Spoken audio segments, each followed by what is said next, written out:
My name is Joan Jenkinson. I'm the Executive Director of the Black Screen Office. The BSO and AMI TV are really pleased to be launching the Being Seen Directives for Creating Authentic and Inclusive Content. This report is focused on people with disabilities communities report, and we are hosting it with AMI TV. We would like to begin by honoring the land where the BSO offices are located, the traditional territories of the Huron-Wendat, Anishinaabe, the Chippewa, the Haudenosaunee Confederacy, and most recently, the Mississaugas of the Credit River First Nations.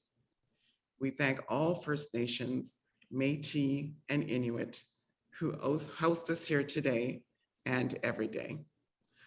We're also indebted to the Indigenous community because this project was inspired by the imaginative on-screen protocols and pathways document. This was created to help non-Indigenous people work with Indigenous creators, communities, and stories in creating screen-based media content. The Being Seen reports can be found at www.beingseen.ca. They are a product of consultations with the Black Screen Office and our lead researcher, Lynne Ashton, and they're focused on communities that are the Black community, communities, people of color, 2S LGBTQIA+ communities, and people with disabilities. They were members of the industry as well as members of the public across Canada. The consultation resulted in key directives, and they are meant to be used by everyone in the creative and decision-making process in the Canadian film, television, and digital media. They're meant to educate, to develop strategies for change, and to enact real, long-lasting systemic transformation. There's a core themes report and 5 other reports: children's media, people with color communities, Black communities, 2S LGBTQIA, and the report that we're launching today, which focuses on people with disabilities. I'd like now to introduce Dave Brown, who will be moderating this panel and will introduce the panelists. I hope you enjoy the session. Thank you so much for welcoming me, and it's my great pleasure to be being part of hosting and moderating this panel today. As mentioned, my name is Dave Brown. I'm a host with AMI TV. In fact, I'm doing this from a hotel room in Winnipeg, where we just less than an hour ago finished a broadcast from the Museum for Human Rights in Winnipeg, Manitoba. So really pleased that I can be here today to be part of this panel and this session, Being Seen, People with Disabilities, Communities, Directives for Creating Authentic and Inclusive Content.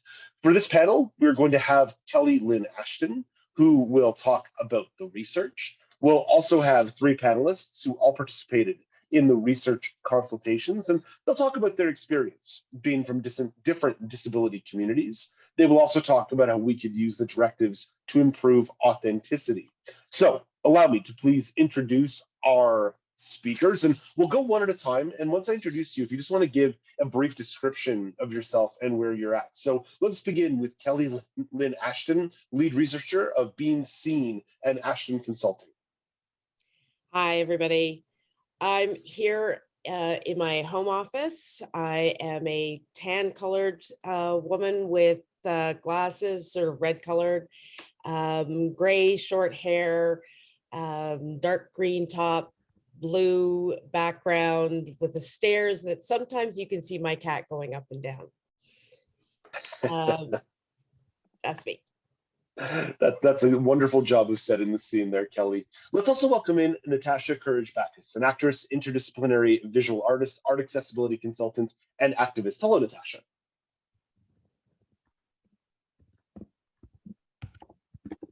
Hello, Dave. Hello, everybody. I'm so excited to be joining this panel and seeing a diverse group of people. I'm very much looking forward to getting into this discussion, and discussing barriers. And yes, my name is Courage. That is my chosen name, my sign name in the deaf community and abroad. So you can refer to me as Courage, even though my birth name is Natasha. I am at home and I have a green background. The outline of the chair that I'm sitting in is white. It's a gaming seat, so it's a comfortable seating position. I'm wearing kind of like a dark brown gold earrings. I've got short black hair with a little bit of salt and pepper, and yeah, I'm happy to be here. Happy Wednesday.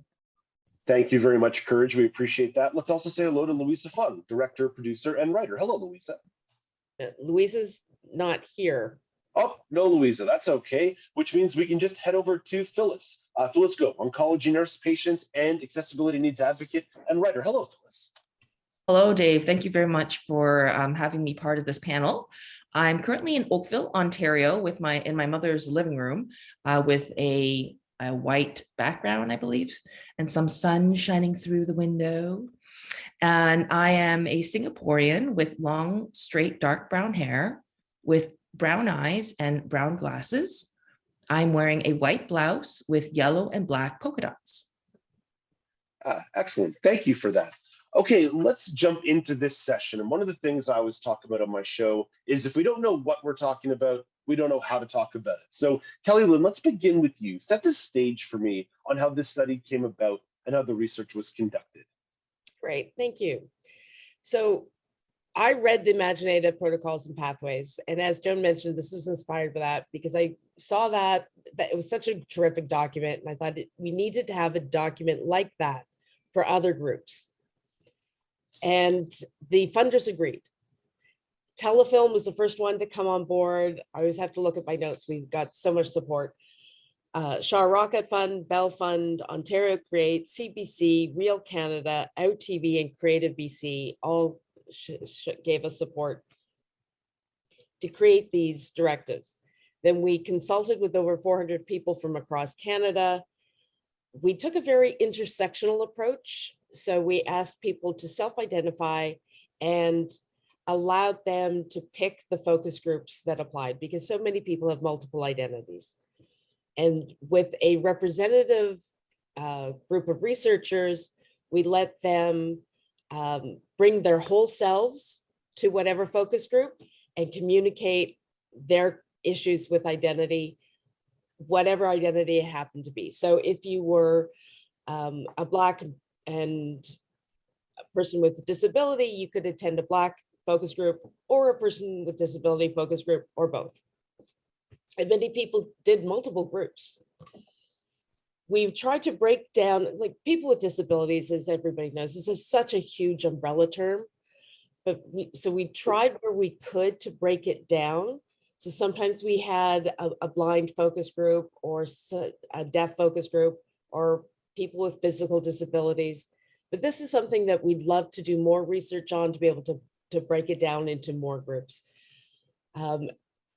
But we got great response. So we did get a number of people with covering the range of disabilities. And I want to stay with you for one more question here, Kelly-Lynne, before we start bringing in more panelists, because oftentimes I'm seeing the word authenticity, authenticity, authenticity. Why was that such a core part, such a core focus of the research? A lot of the research that's out there to date, and I just want to sort of back up, that's a really good question. A lot of the research out there today is about what I call counting faces. Just are people even on screen? Because so many people are completely lacking in representation. We wanted to go beyond that to say, okay, even if they're there, what is the quality of the representation? And that's why we decided to do this research, because it's pushing the industry beyond just, are people there, to, are they being properly represented? Mm-hmm. Let's bring the panelists in on this one around the notion of authenticity and what it means to us and how we may define it. So, Courage, I want to give you the first opportunity here in discussing the importance of authenticity and how you would typically define authenticity in representation.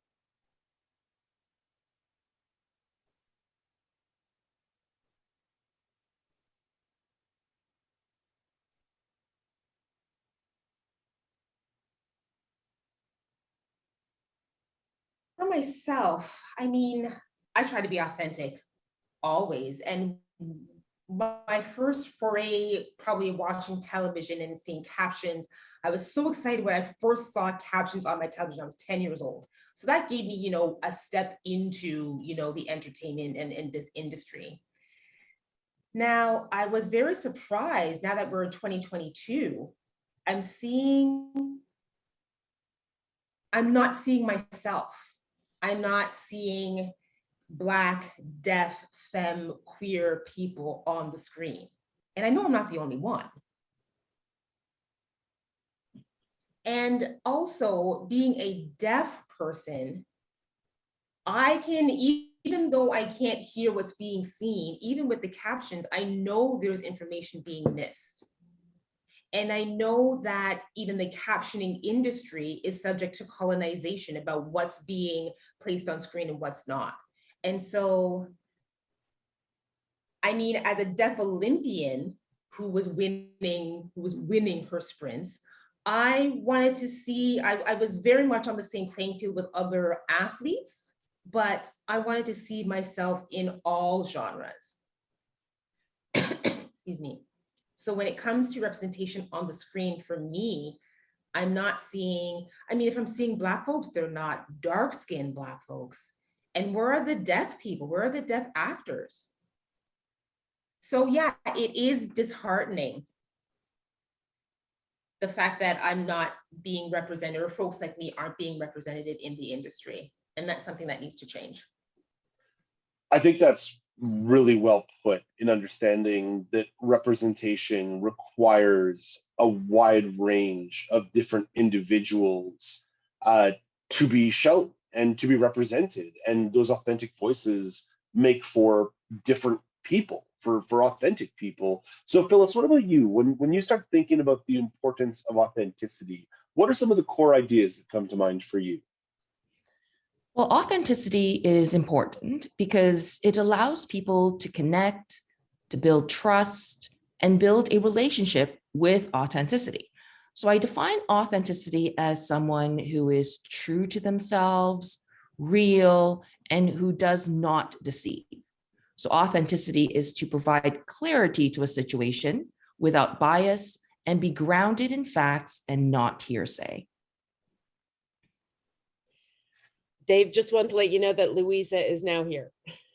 Oh, excellent. Well, let's welcome Louisa in. Louisa, we didn't get an opportunity to welcome you in before. So Louisa Phung, director, producer, and writer, thank you for making time to be on the session today. Just to quickly give everybody a bit of a description of where you are and what you look like.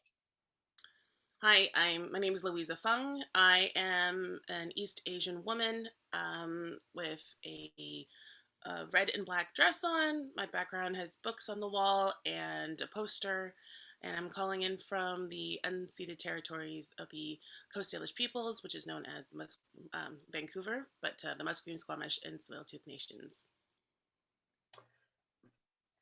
Louisa, we were just talking about authenticity as you jumped into this, and that became such a huge part of this report and this study and this research.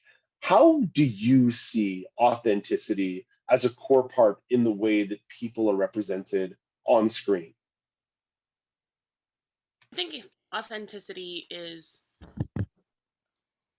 it's very obvious when it's not authentic, and so authenticity is so important in regards to consultation of story, of portrayals of different aspects of people, including disabilities, as well as, even culturally, for different aspects of culture. Sorry. Mm-hmm. And without that then it's somebody's interpretation of, what they think that, whatever they're portraying is, and not what actually is happening. And then that's not fair to that group, no matter what group it is, and no matter what they're trying to portray. It's never going to be accurate, especially if it's out of context. Kelly Lynn, what does the research actually tell us about how people are feeling in regard to authenticity and representation? Well, for the people with disabilities communities, even more than some of the others that we talk to, they feel completely left out. So it's not even about, I mean, there are a couple of stereotypes. The skinny white dude, as like if you're going to see somebody who with a disability, it's going to tend to be a skinny white dude. The other stereotype is people either as superheroes like Daredevil or victims, and it's the going through the trauma. So the big thing that the community was looking for is just being part of everyday life in the same way that they are. I can't tell you how many people were very familiar with the StatScan stat that 22% of Canadians have disabilities. Like everybody knew that stat. And so there was this constant demand for that level of representation. They want to be seen on screen, both in terms of stories, but also in crowd scenes. Being the barista, being the doctor that you go see, whatever. Phyllis, along those lines, that we understand there are these stereotypes that continue to be represented for people with disabilities that are either the victim or the superhero, that perhaps they lack something of that authenticity. And maybe the answer to this is a little bit self-evident, but what other kinds of stories or characters would you like to see to help you feel seen on screen? In my case, stories about everyday life with an invisible disability or neurodiversity would be helpful to see. So I think it is essential to educate the public about invisible disabilities and neurodiversity and the struggles that come with it, showing how someone experiences their day and how they cope with the challenges and overcome obstacles can inspire others, but also educate others to be more accepting and empathetic to individuals with invisible disabilities and neurodiversity. By educating the public, employers and schools may provide better accommodations for them, and the government may try to improve support in healthcare. Ultimately, the goal is to have everyone accepted into society and not ostracized due to a lack of understanding of their disabilities. Stories and images in the media can profoundly influence public opinion and establish societal norms. The media can be vital in raising awareness and countering stigma and misinformation. Louisa, what about yourself? What kind of characters and stories do you feel would allow people to be better seen?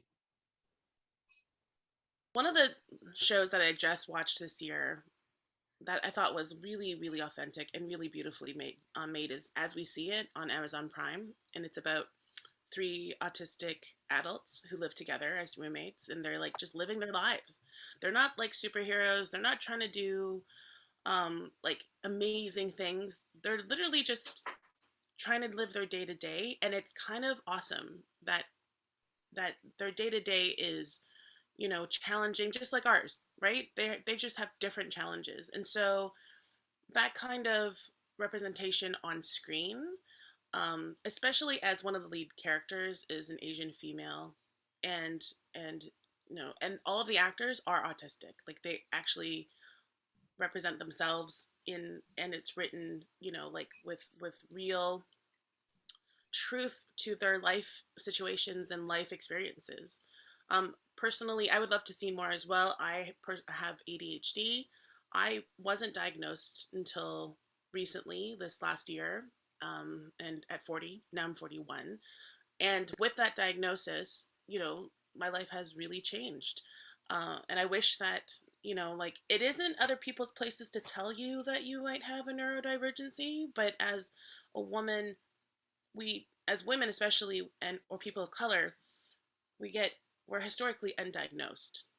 And so that story needs to be told as well. Why we were kind of left behind, but we kind of know.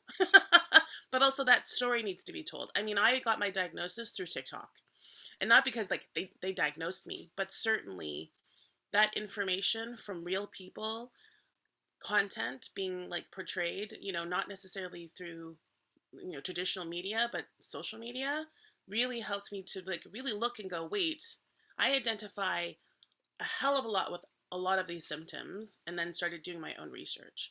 So media has such a huge impact on how people are treated, how people are can advocate for themselves.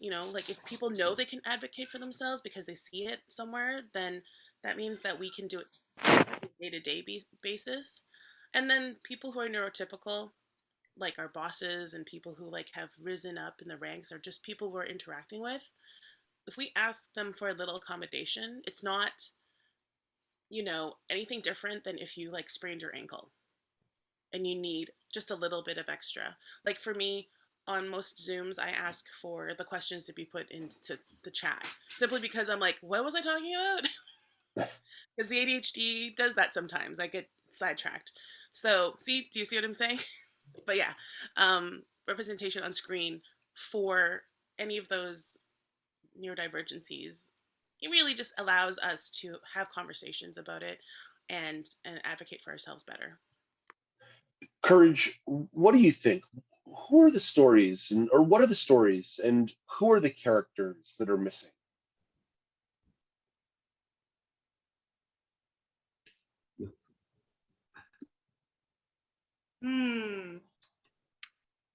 Well, when I was growing up, there was so much more missing on screen than there is now. But I remember when I was younger, there was one Natasha. So Natasha Offley was one person who first produced a short film that was very close to me, that I felt very represented in. She is a dark-skinned Black deaf woman, and she was someone that I worked with who I felt very authentic, and I felt like that was a character that I was missing on screen. And I don't see dark-skinned Black people on screen at all, right? And that was like the one time I felt truly represented. I've met many people who've agreed with me on the same front. I've met many people in the film industry. And I've connected with them all, and I just feel like my reaching out is trying to advocate for dark-skinned, deaf Black people on screen, and yet I don't see that. However, when I do occasionally see someone who represents me even partially, it helps my self-esteem so much. And I feel like social media, I call it sometimes the racegram, because it uplifts people of certain races and not others. And I feel like every time I see myself or don't see myself, it impacts me every single time. Kelly Lynn, coming back to you, what did the research suggest that in terms of the missing stories and people? Well, as I said before, they want to see themselves in every day. And this is what everybody here is saying. As everyday people struggling, but also having love stories, being involved in mysteries, dramas, crime thrillers, as much part of society and all the other stories that are out there, that's what they want to see. And this is something that is common to all the communities who we talk to. It's just that there's a greater consequence for this community because they're just not currently being seen at all. Mm. I want to come back to Louisa for this question, and then I'll give everybody an opportunity to react to it and share their perspective. But we know not every single story about people with disabilities are being exclusively written by people with disabilities or developed by people with disabilities. What work is necessary to ensure that someone who may not be directly part of the community can be given an education or a training or an opportunity to mitigate what they don't know? What can be done to help outsiders be able to tell better stories about the community? Well, certainly inviting people into those spaces. So whether it's decision-making spaces or writing spaces, having their input is incredibly important. Um, there's a movement now as well to create accessibility on set. So not just on screen, but behind screen, right? Behind the camera, and which is incredibly important. And there was a report that came out that was that on a $25 million TV show, it was 0.03% to accommodate of their budget to accommodate one person with a disability, and that, sorry, cat, and that things like that, inviting people into the space so that way it's common as opposed to like exceptional. It's not something we should be like, oh, like we have to make it, like this a big thing. It's like, no, if you can bring a crane into the forest, you can bring somebody in a wheelchair into the forest as well. You can bring actors, like don't give me excuses about that, oh, it's so hard. And I'm like, yeah, it's just as hard as anything. It's not any harder for neurotypicals to make accommodations for a person versus a piece of equipment. So making it common for people with disabilities to be in consultation, if not already members of their writing team or their decision making team. And just like any other diversity that is on the up and up, we need to mentor those people so they become, you know, um, um, not just in title, but actually decision makers, so that they can advocate for those stories in the room. Courage, similar question to you. What work is necessary for an outsider to be able to tell better stories about the community?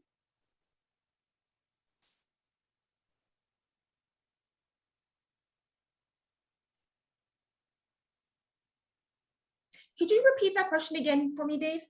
Absolutely, of course. What work is necessary for an outsider to better tell stories about the community?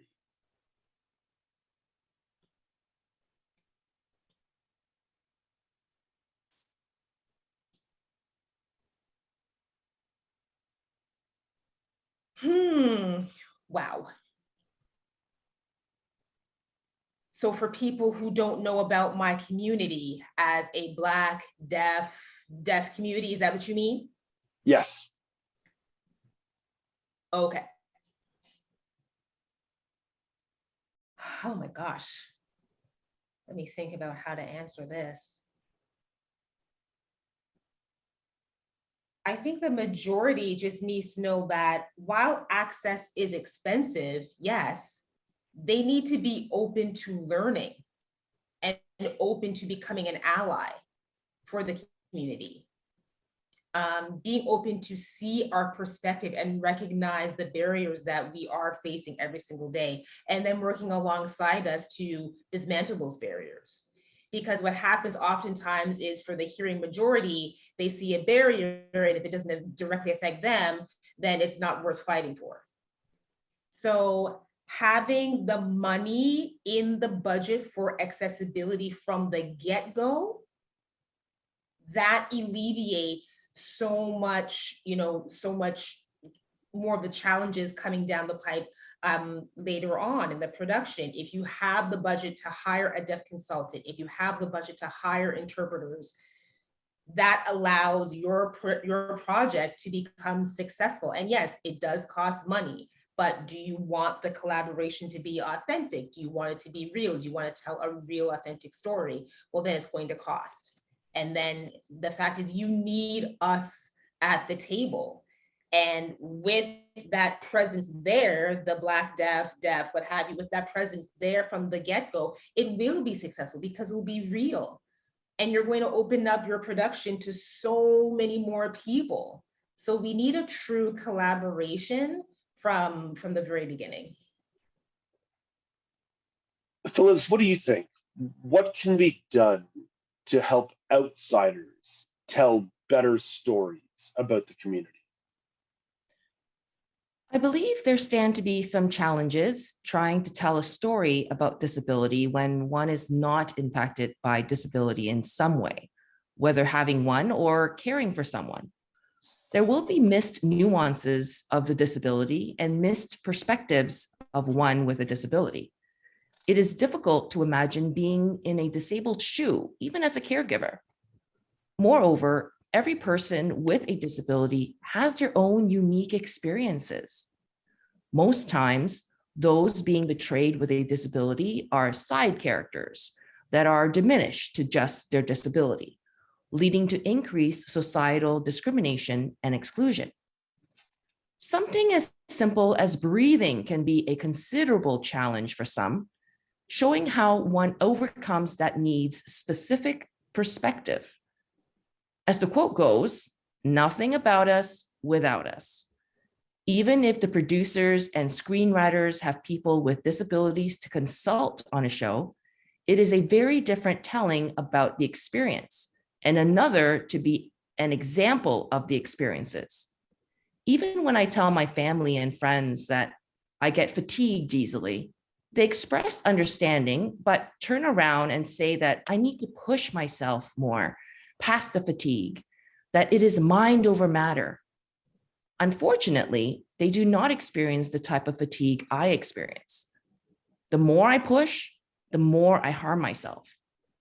Having that understanding is valuable when trying to tell a complete story of a disability.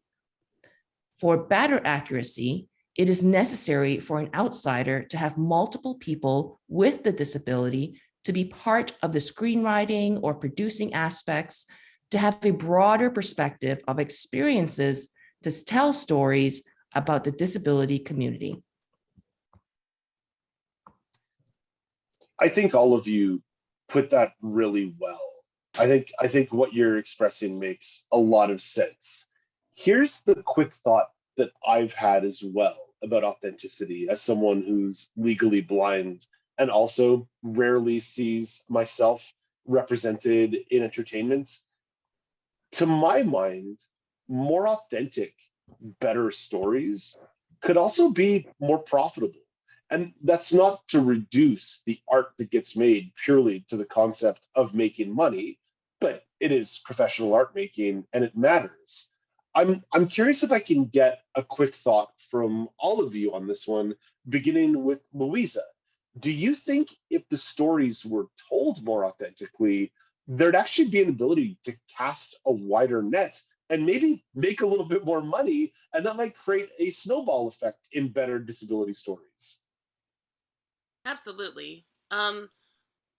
Absolutely that just like anything else, we've told very like the same story over and over again for a really long time. Man meets woman, they're neurotypical and able-bodied, they're white, that's the default setting for them. And so we've had those stories for a really long time. Either they're poor or they're rich. Like, that's about it, right? It's usually the girl's poor and the guy's rich, Cinderella story. But now with different versions of our own stories, whether it's through race, whether it's through ability, disability, whether it's gender or sexual orientation, being more inclusive with stories that are different from the default will only bring more people into being seen, being represented, having their experience, like, so they feel connected. For example, Turning Red, which was that Pixar movie with Domichi, that whole debacle with the white male cis het writer who was like, she wrote this for her friends and her family, and I'm like, what you we've had to identify with white men who are represented as robots and superheroes for a really long time, and you can't identify with a young girl who's going through change. Those universal concepts don't get it to you. Are you so privileged that your view is narrow, and so therefore it should stay there and not be opened? So like so we're challenging people's view of like who we are, what we look like, how we live our lives, how we get through our days, and how we experience the same things that people experience, but just how we experience it, which is quite different than than neurotypicals and cis het white men. Not that there's anything wrong with that, it's just that it's time for other stories to be told. Yeah, I think that's right. We have told the same stories from the same perspective for a long time. Philiz, what do you think? If we started telling better, more authentic stories, is there the possibility that they end up becoming more successful stories, more commercially viable stories, and therefore creating a snowball effect? I believe that being more inclusive with disabilities and with various perspectives will definitely help with the snowball effect of improving sales and interesting stories, because it includes more people in all essence. More people will go watch the show or watch the movie if you include them. So it's just kind of common sense that, like what Louisa was saying, don't just stick to the stereotype white and black, like white and wife and husband, typical relationship, rich, poor, but include the autistic, include the deaf, include the blind, and include anyone, an invisible disability. And you'll see your ticket prices sell more because people are seeing themselves portrayed in television or in the movies, and they feel inspired, and they will eventually want to work in the industry because of what they see. So it's a cycle, really. Courage, I want to give you the same opportunity to answer this question of this thought that came to me during this conversation. If we do tell more inclusive stories, better stories, more representative stories, as we do that, is there the possibility they become more commercially viable and therefore create and catalyze even more good storytelling?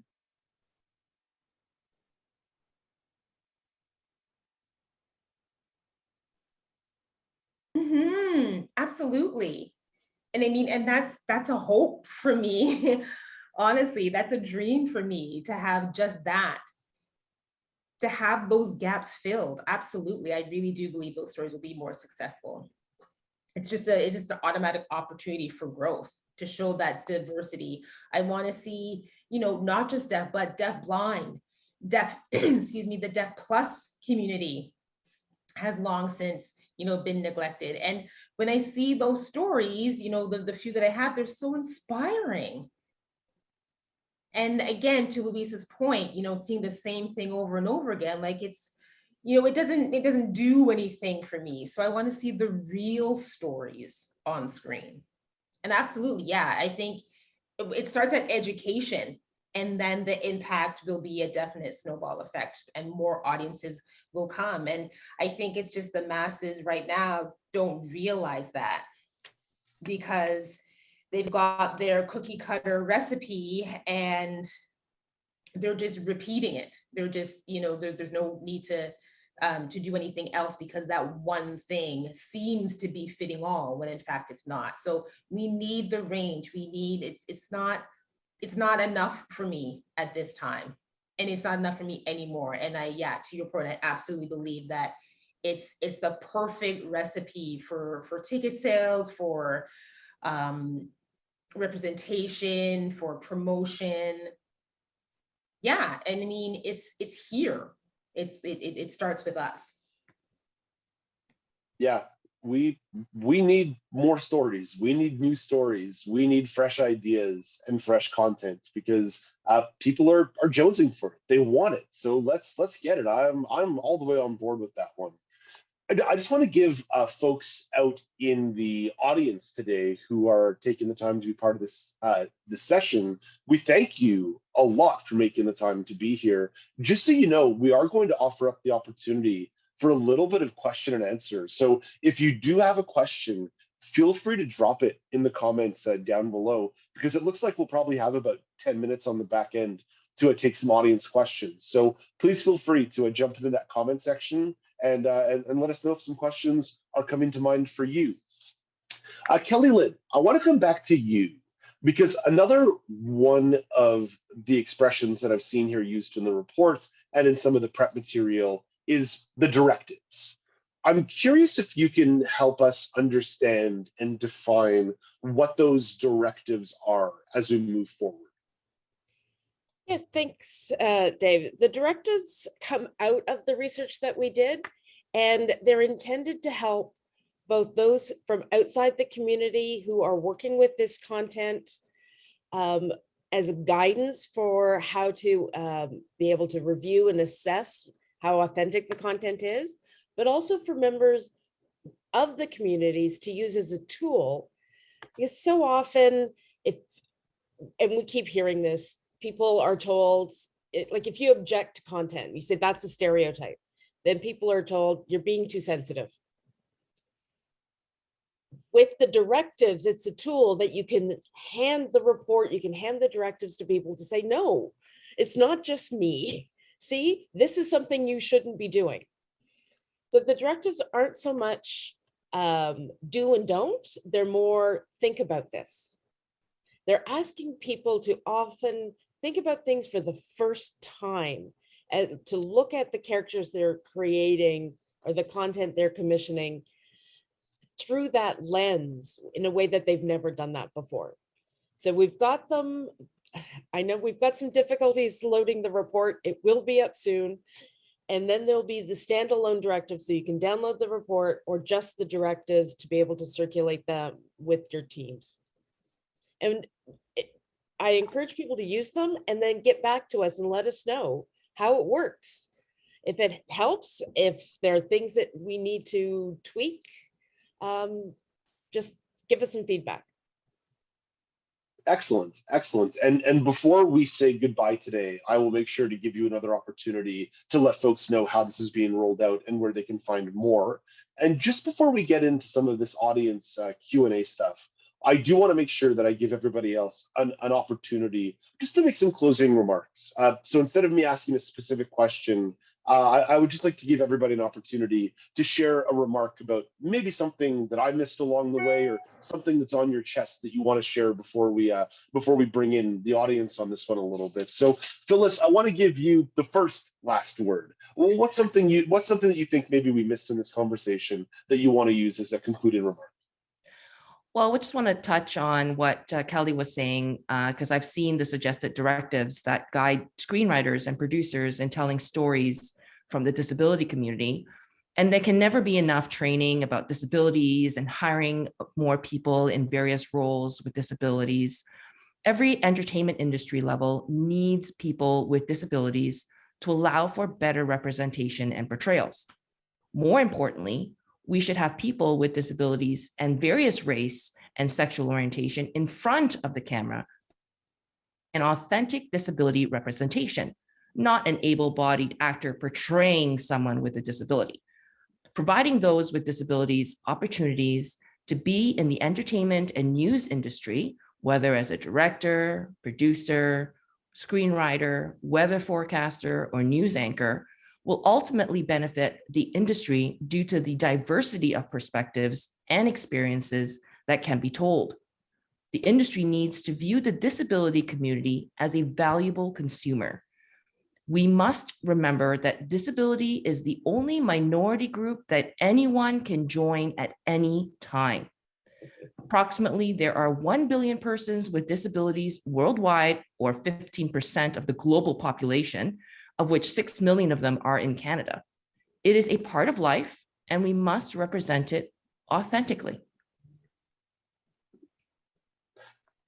Louisa, I want to give you the opportunity. Again, I know that that I jumped around a little bit in terms of the questions, so it's very possible that I missed something somewhere. What are some concluding remarks you wanted to share today? Well, like Phil said, responsibility is of people who are in positions of power is incredibly important, and responsibility of even like whether it's an actor, whether it's producers, writers, directors, they're in places where they can make decisions, and one of those things is education. I find that a lot of people, if they haven't been confronted or encounter or talk to or anything other than outside of like just, I don't know, life, they tend to kind of just not see what's in front of them, right? They have like blinders on because they live in their very able-bodied world, and so they don't understand that doors can be very heavy for people who are not able to open doors, or like accessibility, because the door is broken and they can't get to the button, and how that can be challenging just to get into a building, like your normal day to day. So I implore and encourage people to take anti-oppression and anti-discrimination courses. And yes, it's only like a small part of things, but certainly recognizing and doing their own work and seeing how they're ableist or other what is it, internalized oppression, whatever that is, but they may not think that they're ableist, but all of a sudden they say something and they're like, oh, I am ableist. I need to check myself and need to work on that. Or I am racist, or I am, like discriminatory in some form or fashion. And that's actually probably the hardest work that people need to do, is that they need to actually seek information, and there are courses available and people to talk to, but it is not our responsibility to educate them. They have to seek out their own education. So that way, and then also then hear other people. It's not like, oh, I took a course, now I know everything. It's like, well, no, you heard some things. Now it's time to ask on a one-on-one basis of like how we need stuff in particular. And also I would like to say that, is it so funny that the ADHD person was 15 minutes late? Like, yeah, I'm just saying. Yes, thank you guys. Yeah. No, I agree. Being able to look inward and understand that using knowledge is so vital, that we all grow and we all take in new information, and it's what we do with that information and knowledge as we look inward that is so important as we continue on our own journeys of discovery. Courage, I want to give you the last word. Any concluding thoughts or remarks that you wanted to share?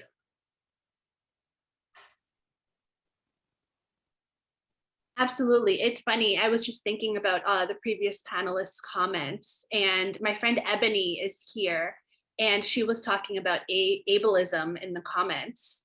And she was talking about how, people can talk, how about one organization, I think, was it McDonald's?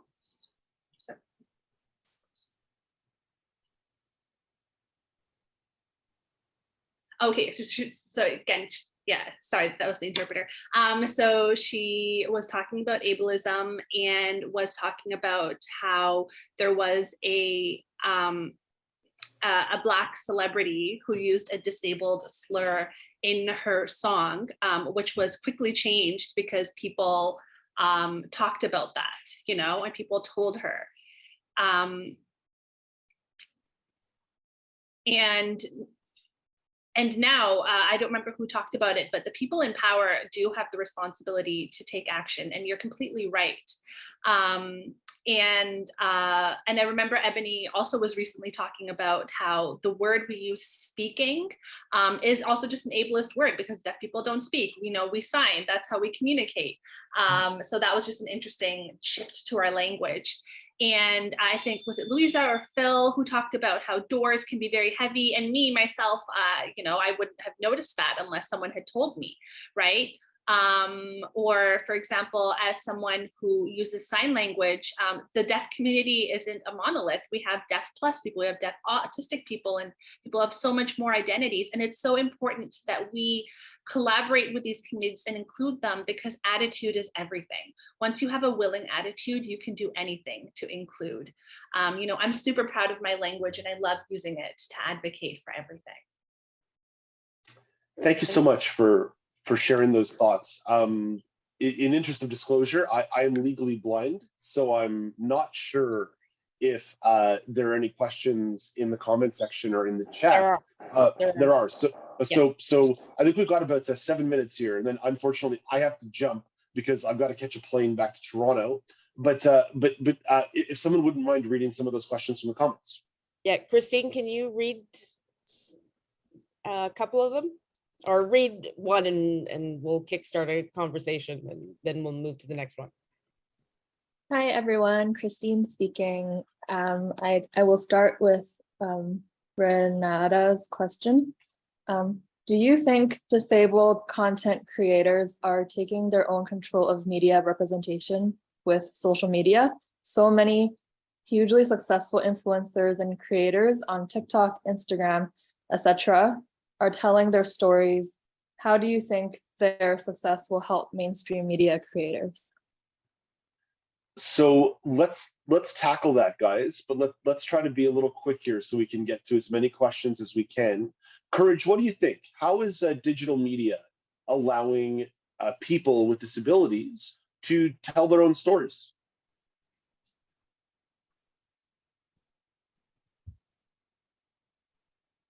I think I've seen a lot of success in that. I mean, it's very recent phenomenon for sure. I think it's slow. It hasn't really taken off. I think, for example, for the hearing community, it's been a lot faster than the deaf community, but I am seeing a few deaf content creators and influencers, and I think it's working. I think it's about time, and it's changing the power dynamics too. And it's changing the thinking, and it's changing the perspective in the mainstream media, because social media has a lot more power than maybe mainstream media is getting now. So I think things are improving, and I'm optimistic. Louisa, what do you think? How is digital media changing the landscape? It's changing it in so many ways. And maybe it's because I'm on TikTok as an old person, but certainly, again, the thing with identifying my own disability through other people's experience and them sharing their experiences was a big one.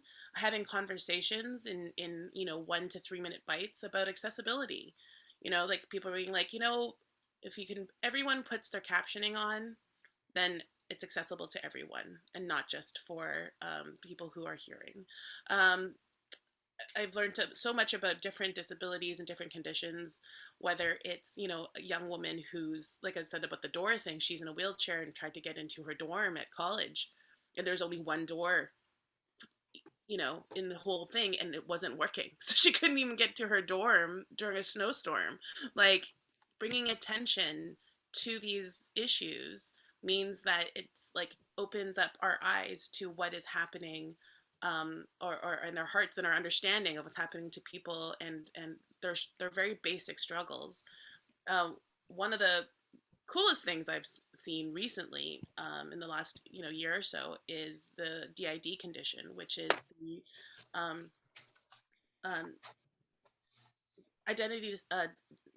dissociative identity disorder, which we commonly known as multiple personality, which is like the incorrect way of saying it, but for like the masses, that's what we know of it. And just how, like, seeing people with that condition, how interesting it is, how they switch, like what their lives are like, and because they don't remember things, and how it happens, and how it's like how they got that condition through trauma at a very specific part of their upbringing and development of their brain.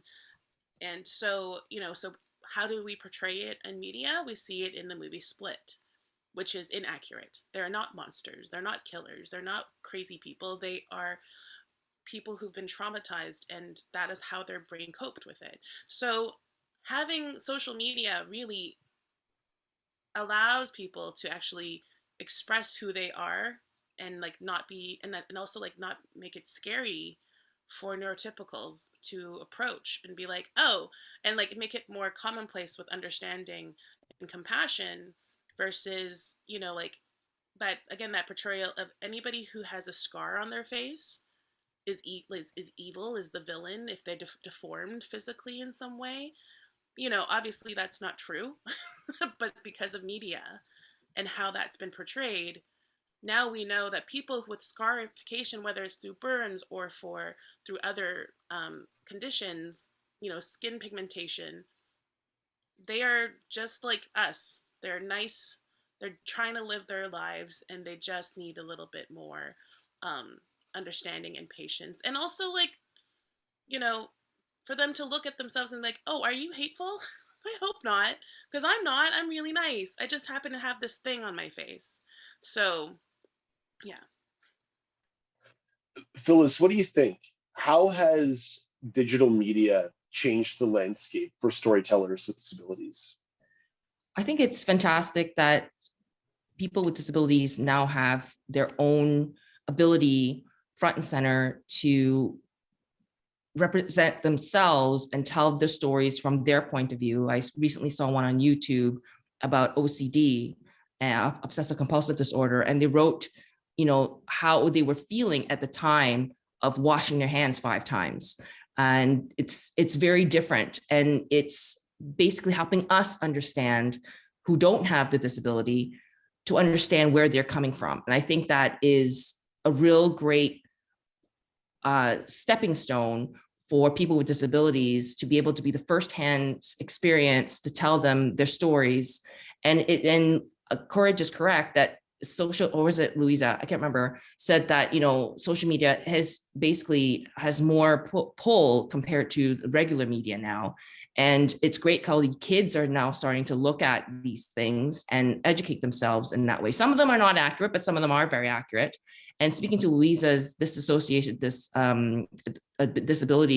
personalities, there's a super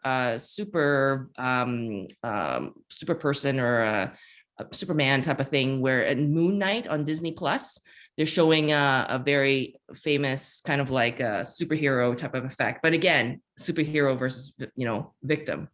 But yes, so I think it's a really great opportunity for people with disabilities to take on social media. So guys, I have to apologize. I really do need to get out of here to catch a plane from Winnipeg back to Toronto. But it does seem like there's more questions and interesting conversation here. So Kelly, Lynne, I'll throw it back to you, and I suppose you guys can decide whether or not you want to go a little over time. I'm not sure how you want to handle this, but I do have to apologize. I do have to get out of here. Thank you, Dave. Safe flight. Thank you, Okay, Dave. excellent. All right, guys, thank you so much. Dave. Excellent. Safe travels, Dave. Thank you. Yes, thanks, guys. I really appreciate it.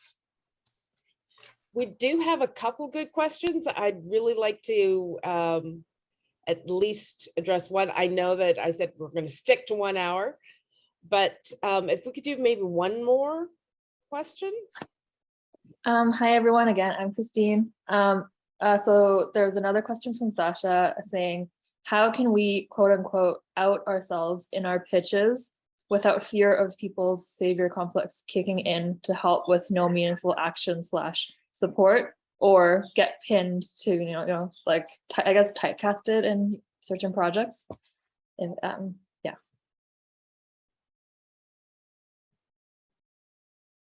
I'll jump in there. I think, if you're going to out yourself during a pitch, that is a decision that you're making yourself. Don't do it unless you feel like it'll help you get the pitch firstly, because you know what, take every advantage, I say. And then if you know, you will, if you get the pitch, if you end up getting like winning, I say, you know, like ask for the accommodation so you can do your best pitch, as well as, you know, like it's not asking for more than anything else. You know, I need a projector for my pitch. Okay, so I just need an extra second to prep myself and look at my notes a little bit more. So just letting you know, so on and so forth. And so allowing, like, you know, like own it, and then however they react is however they react. And then, like, we cannot control other people and how they're going to react, but certainly do not be afraid to correct them if they overstep, just like anything else, you know? So good luck with that, with all your pitches. And yeah, I say it to everyone now. I'm like, I got the ADHD. I have ADHD. So I'm sorry if I'm a little scattered, or I need a couple more seconds, or I'm going to be late. Things like that is, you know, it's fine. It's not always the best, but it's fine. Anybody else? Okay. I think that that saying that we have to out ourselves just doesn't seem right in a context, because our society shouldn't be about us outing ourselves, or when we have to think about when we want to say our accommodation needs, because it's not fair. Everyone should be accepted for who they are, what accommodation needs they need, and it shouldn't be an outing event. But to Louisa's point, you do have to express, you know, what it is that you're trying to pitch, and whatever they react is how they react, because it depends on how educated they are in the disability that you're pitching for. But I think that if you pitch other things, other than just say, for example, autism, and you want to maybe do about deaf and plus people, then I think pitch that as well. Like, don't just stick to just pitching autism all the time, but if you pitch multiple different types of shows or ideas, I think then they will see you as someone that is with various ideas and experiences that you want to include in media, and hopefully they won't cubbyhole you into one little section. Okay, anyone else on this, or we'll do one last question? Okay, so we have I'm going to read the question from the Q&A. The industry itself is a barrier. 12 to 15-hour days are not feasible for some of us. Will the funds make a viable effort to explore this, or is invisible disability going to be ignored? I don't think this is actually a question for this panel to answer. There may be some people in the audience who we'd like to think about this question. So I think that's the important part. Well, certainly, can I jump in there? Because yes. I've worked as an assistant director for many, many years. And the 12 to 15 to 17 to 18-hour days is incredibly difficult and can be a barrier for some. However, they are making strides to change that, in the sense of, like, not only the shorter hours, because dear God, we all need to sleep, but also, again, making accommodations for people with disabilities, whether visible or invisible, and making it a line item in budgets. So that way, not only is it building ramps and making it physically, accommodating, but also to educate our leadership. So that way, if somebody in their team has an invisible disability and they disclose it to their boss and say, hey, my body cannot handle more than 8 hours, but, you know, I'm still a valuable member of this team and I have a lot to offer. I know I can't do the long hours. Is there some way that I can still do the job, but then do a split shift, or, you know, like, and still grow as a person in my position? So I think we're starting to advocate for ourselves, and then our leadership is starting to understand that those accommodations are not, you know, like something that we're just like arbitrarily asking for, that are, you know, like having like and understanding different abilities just as a leader allows you to make the best decisions for the team, as well as for the production. So I was working with an elderly actor, and certainly she should not have been on set for 12 hours. And that's a thing, an ageism thing that also is like, okay, so she's 80. Should she be working like 18 hours or 14 hours between hair and makeup and all that stuff? Probably not. And, so she has to say, I'm going to limit myself to this amount of 10-hour day. Now, because there's no rules for elderly, there's rules for children. And obviously they don't want to be equated to children. So at this point, people who are older have to advocate for themselves. But maybe one day we can make that normal and be like, is that okay? Are you physically able? Not that to say that you're not, but in regards to like the long hours that we're filming, is there something within the contract that we need to adjust? And so certainly that if you're a crew member or an actor or whatever, go to your department head and ask for those accommodations. And if they do not understand what you're talking about, ask them to get educated and ask them like, here's my situation, if you feel comfortable disclosing those things. That's great.